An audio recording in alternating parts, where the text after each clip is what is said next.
Hi friends, அஸ்ஸலாமு அலைக்கும். Welcome to மிங்காஸ் லைஃப் ஸ்டைல். சின்ன டிப்ஸு, அழகு குறிப்பு, வீட்டு குறிப்பு சின்னதாக சொல்லியிருக்கேன். வாங்க வீடியோக்குள்ளே போகலாம். வீடியோ கடைசி வரைக்கும் ஸ்கிப் பண்ணாமல் பாருங்கள். அப்போ தான் நான் என்ன சொல்கிறேன்னு உங்களுக்கு புரியும். அடுப்பு பார்த்திங்களா எவ்வளோ தான் இருக்குதுன்னு, அதுக்கு எண்ணெய் பிசுக்கு அது இதுன்ட்டு எல்லா லேடிஸும் சந்திக்கிற மொதல் பிரச்சனை இது, பெரிய பிரச்சனை. அதுக்கு நம்ம ஆப்ப சோடா வீட்டில் இருக்குல்ல, ஆப்ப சோடா அதை மேலே தூவிட்டு எலுமிச்சப்பழம் ஒரு எலுமிச்சப்பழம் போதும், நல்லா இப்படி சாறு புழிஞ்சு இது பண்ணிக்கோங்க. பார்த்தீங்களா நான் புழிஞ்சு விட்றேன்ல, அப்போ புளியும் போதே பாருங்கள் அந்த அழுக்குக்கிட்டலாம் பொங்கி வரும் பாருங்கள். நல்லா இப்படி புழிஞ்சு எடுத்துக்கோங்க. லைட்டாக அதுலேயும் அந்த எலுமிச்சப்பழத்துலேயும் லைட்டாக அப்படியே தேய்ச்சிக்கோங்க. அது எப்படி கீழே தான் போடுவோம், அது கீழே போடாமல் அதுலேயே தேய்ச்சா இன்னும் உங்களுக்கு கை வலிக்காமல் தேய்ச்சிக்கலாம். நல்லா இப்படி தேய்ச்சிக்கணும்.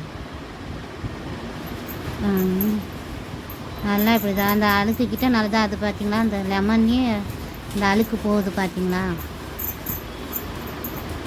நல்லா போகுதுங்களா. பளிச்சுன்னு ஆகும். அப்படியே தேய்ச்சிக்கிட்டே இருந்தோம்னா அது இந்த லெமன்லேயும் கொஞ்சம் அழுக்கு வெளியில் வந்துடும். அடுப்பு நல்லா புது அடுப்பு மாதிரி ஆயிடும். இது எனது பழைய அடுப்பு தான், ஆனால் பார்த்தீங்கன்னா புதுசு மாதிரி நல்லா. அப்படி நீங்கள் கேட்கலாம், ஏன் தண்ணி ஊற்றி இப்படி கழுவிக்கலாமே அப்படின்னு. அடிக்கடி தண்ணி ஊற்றினா பர்னர் ஈரமாயிரும், அடுப்பு பார்த்தா இங்கே லேட் ஆகும். இந்த மாதிரி வாரத்தில் 2-3 நாள் இப்படி கழுவிக்கிட்டேன்னு வைங்க, உங்களுக்கு ஈஸியாகவும் இருக்கும். எப்போயாவது ஃப்ரீயாக இருக்கும்போது நல்லா டீப் க்ளீன் பண்ணிக்கோங்க. அடுப்பை நல்லா தண்ணி ஊற்றி கழுவி காய வச்சு இது பண்ணிக்கணும். பர்னர் எப்படி சுத்தம் பண்ணணும்னு அடுத்த வீடியோ நான் காட்டுறேன் உங்களுக்கு. பார்த்தீங்களா, நீங்கள் வீட்டில் எந்த லிக்விட் யூஸ் பண்ணுறீங்களோ பாத்திரங்கள் இருக்குது, எது வேணாலும் ஊற்றிக்கலாம். இப்படி ஊற்றி சும்மா லைட்டாக இரும்பு நாரை வச்சு ஸ்க்ரப் பண்ணாவே போதும். நல்லா பார்த்தீங்களா, நல்லா போகுதுங்களா.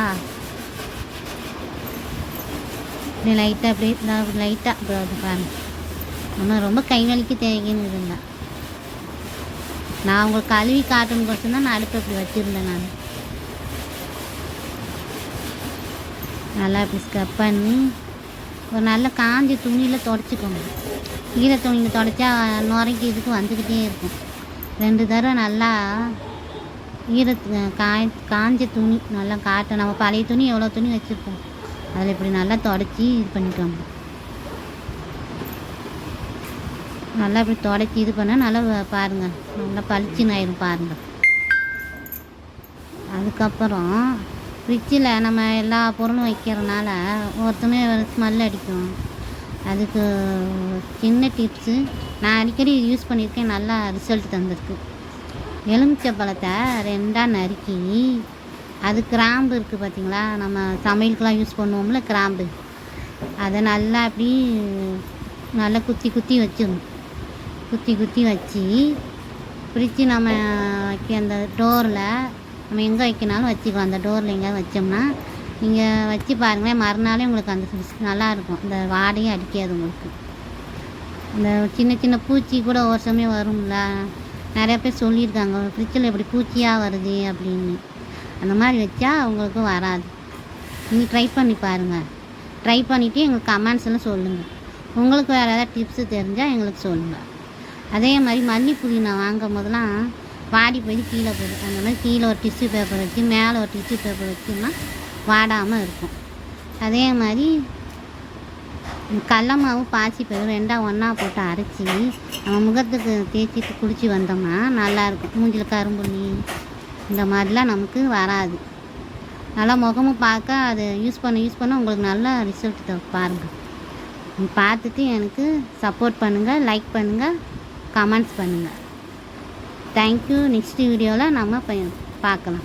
நான் தான் ஃபஸ்ட் டைம் பேசுகிறேன், தப்பாக இருந்தால் மன்னிச்சுக்கோங்க.